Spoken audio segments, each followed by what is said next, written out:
मित्रांनो बघू शकता बिनविषारी जातीचा कवड्या साप आहे। तर मित्रांनो आपण आता त्याला कोणताही त्रास न देता एकदम सोप्या पद्धतीने रेस्क्यू करूया।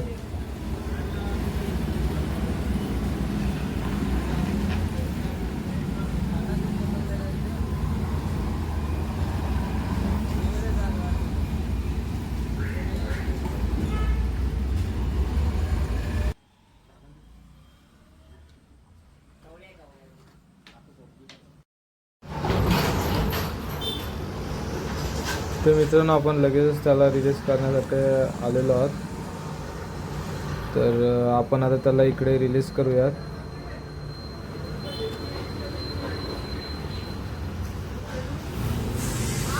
मित्रांनो व्हिडिओ आवडला असेल तर नक्की शेअर करा, सबस्क्राईब करा आणि जास्तीत जास्त आपले व्हिडिओ लाईक करा।